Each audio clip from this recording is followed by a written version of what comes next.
Good morning, everyone. Today we are going our last topics of unit third unit के हम कुछ topics जो रह गए हैं और लास्ट है आज हमारा यूनिट थर्ड फिनिश हो जाएगा.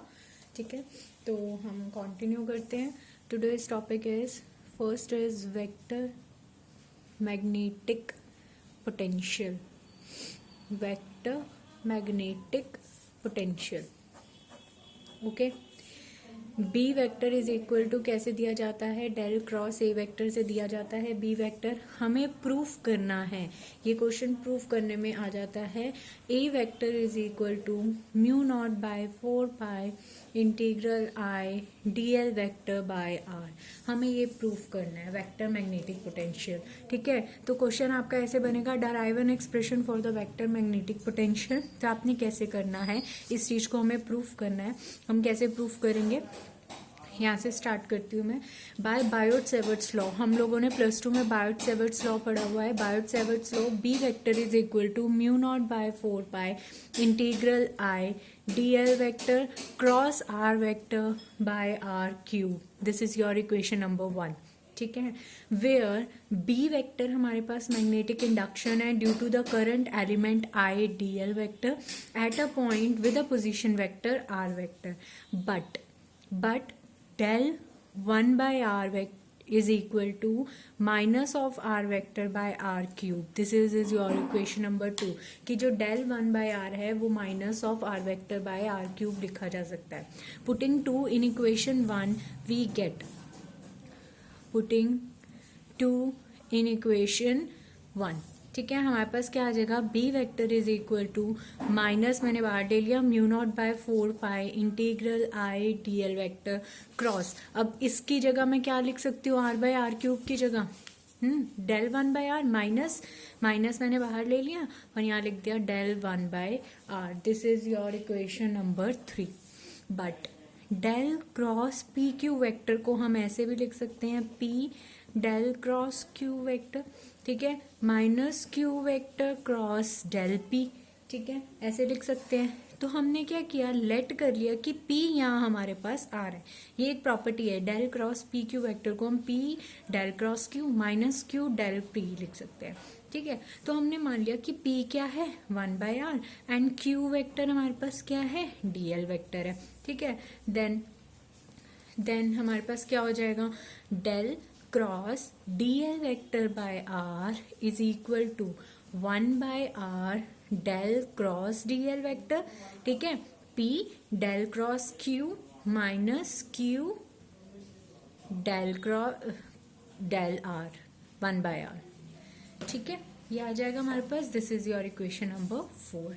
बट हमें ये बात भी पता है del cross D L vector is equal to 0. Therefore हमारी इक्वेशन 4 कैसी बन जाएगी, del cross D L vector by R is equal to, ठीक है, del cross D L vector is equal to 0. मतलब ये चीज हमारे पास 0 के इक्वल आ गई, minus D L vector cross del 1 by R. This is equation number 5. ये बचा हमारे पास सिर्फ ये क्वांटिटी, तो 0 हो गई. Putting equation 5 in equation 3. ठीक है, अब ये वैल्यू आ गई हमारे पास. इक्वेशन 5 को 3 में पुट करते हैं. We get B vector is equal to minus of mu naught by 4 pi integral I del cross D L vector by R. ठीक है, now B vector is equal to del cross integral, del मैंने बाहर ले लिया, mu naught by 4 pi I D L vector by R. This is equation number 6. But we know that del cross but we know that b vector, ये तो हमने b vector निकाला ना, b vector is equal to del cross a vector. This is equation number 7. अब इसको इसमें put कर देते हैं, या where a is a magnetic vector potential. ठीक है, comparing this and this equation, तो what will we get, a equation की वैल्यू क्या आ जाएगी, ये. This implies a vector is equal to mu naught by 4 pi integral I D L vector by are vector. यही हमने proof करना था, वो हमारा ये प्रूफ हो गया. ठीक है, but I is equal to J d s, जहाँ पे J क्या है, सरफेस करंट डेंसिटी. तो A वेक्टर की वैल्यू क्या हो जाएगी हमारे पास, mu naught by 4 pi integral J d s dl vector by r, ये आ जाएगा हमारे पास। ठीक है, आई की जगह हमने आई को क्या पुट कर दिया, जे डी एस, जहाँ पे जे क्या है, सरफेस करंट डेंसिटी। ओके, अब और हम इसे क्या कर सकते हैं, बस, और हम इसे d s into d L vector is what, d v, तो इसको हम लिख सकते हैं a vector is equal to mu naught by 4 integral J vector d v by r, या हम इसे ये लिख सकते हैं। ठीक है, this is your vector magnetic potential. Okay, अब हमारे पास आता है the characteristics of EM waves. EM waves कौन सी वेव्स होती हैं, इलेक्ट्रोमैग्नेटिक वेव्स, जिनके अंदर इलेक्ट्रिक फील्ड भी होती है as well as magnetic field भी होती है। अब हमने पढ़नी है उनकी कैरेक्टरिस्टिक्स।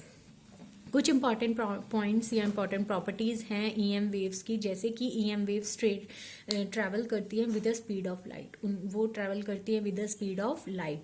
ये जो वेव्स हैं वो एग्जिस्ट करती हैं फ्री स्पेस पे, that is they do not require any medium, उन्हें कोई मीडियम नहीं चाहिए, वो फ्री स्पेस में ट्रैवल करती हैं। Both electric field as well as magnetic field satisfy the same wave equation. क्यों, क्योंकि EM waves is E stands for electric field and magnetic field. तो इलेक्ट्रोमैग्नेटिक वेव्स जो हैं, इलेक्ट्रिक फील्ड और magnetic field दोनों के, उसके अंदर जो दोनों फील्ड्स हैं वो सेम इक्वेशन को सेटिस्फाई करती हैं। Next is direction of propagation of wave is जो डायरेक्शन ऑफ प्रोपेगेशन है वेव का, is direction which is perpendicular to the direction of electric field and the magnetic field. जो wave की propagation है direction की, वो इलेक्ट्रिक फील्ड के भी परपेंडिकुलर होगी एज वेल एज वो मैग्नेटिक फील्ड के भी परपेंडिकुलर होगी। आल्सो इलेक्ट्रिक फील्ड और मैग्नेटिक फील्ड आपस में भी दोनों एक दूसरे के परपेंडिकुलर होंगे। वेव ऑफ प्रोपेगेशन इलेक्ट्रिक और मैग्नेटिक फील्ड के तो परपेंडिकुलर है ही। दूसरी बात कि वो इलेक्ट्रिक और मैग्नेटिक फील्ड भी आपस में क्या होंगे, एक दूसरे के परपेंडिकुलर में होंगे। ठीक है, next is electric and magnetic waves can not disperse in vacuum, वो उनको और फ्री स्पेस एज वो वेलोसिटी ऑफ लाइट के साथ ही ट्रेवल करते हैं फॉर ऑल द वेवलेंथ्स। ये जो वेव्स होती है वो प्रोड्यूस करती हैं एक्सेलरेटेड या ऑसिलेटरी चार्ज पार्टिकल्स में, और जो स्पीड ऑफ वेव है फ्री स्पेस की वो दी जाती है हमारे पास।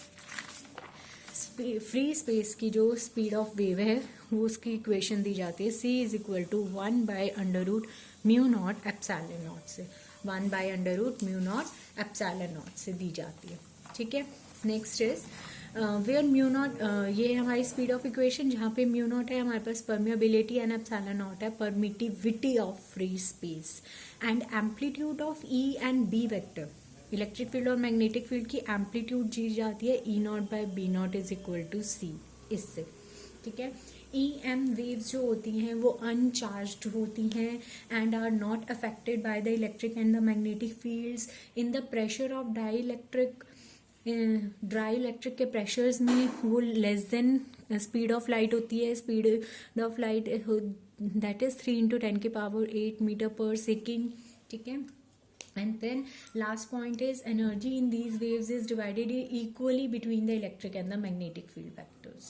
Okay, next आता है how electric and magnetic fields related to each other to a point in an electromagnetic wave, कि इलेक्ट्रिक फील्ड और मैग्नेटिक फील्ड कैसे एक दूसरे के साथ रिलेट करते हैं in an electromagnetic wave. During the propagation of electromagnetic waves in a medium, कोई भी पॉइंट पे इलेक्ट्रिक फील्ड और मैग्नेटिक फील्ड एक दूसरे के परपेंडिकुलर में होती है, ये बात हमने अभी पढ़ी है। ठीक है, अगर E vector along y axis है, let me draw a diagram, ये हमारी वाई एक्सिस, ये हमारी है z axis and this is x axis, तो ये ऐसे हो जाएगा।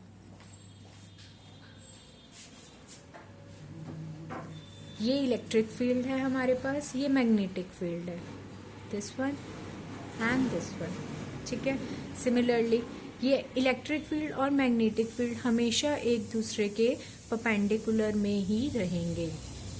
Electric field and magnetic field always एक दूसरे के क्या रहेंगे, परपेंडिकुलर। ठीक है, ये हमने बात पढ़ी थी, इलेक्ट्रिक फील्ड और मैग्नेटिक फील्ड एक दूसरे के परपेंडिकुलर में रहते हैं if E vector is along the Y axis, अगर हमारी ई वेक्टर वाई एक्सिस के अलोंग है तो E Y is not equal to zero, E Y की मतलब कुछ वैल्यू होगी, बट ई एक्स और ई जेड ये दोनों इक्वल टू जीरो होंगे क्योंकि इलेक्ट्रिक फील्ड सिर्फ वाई एक्सिस के अलोंग है. In such cases, curly hy by curly t is equal to 0 and curly hy by curly x is equal to 0. ये आ जाएगा हमारे पास. This implies जो hy है, दिस इम्प्लाइज जो हमारे पास एच वाई है do not changes with X and T. H Y हमारे पास एक्स और टी के रिस्पेक्ट में चेंज नहीं करेगा.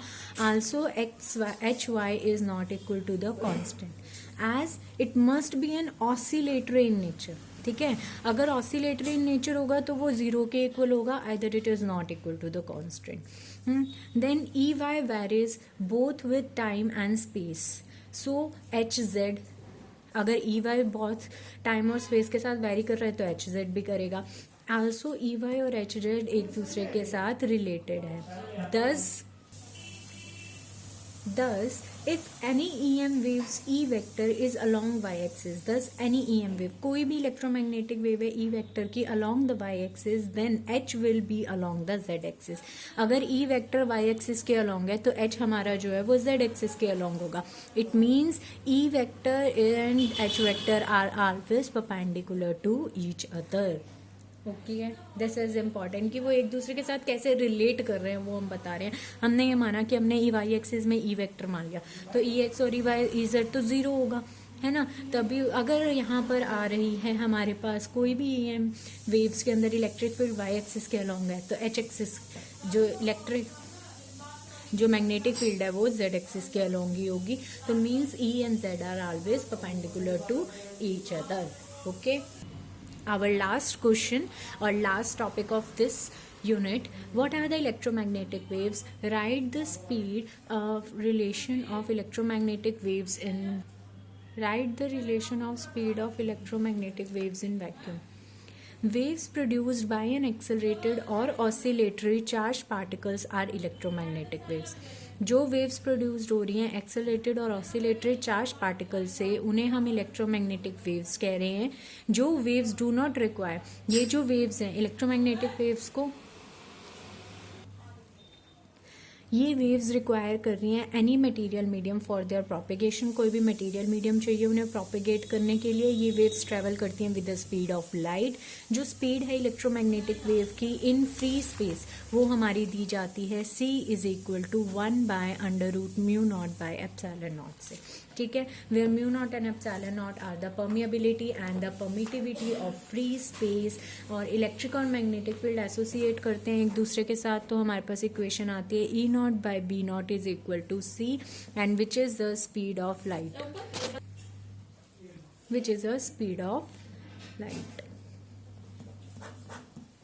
Thank you.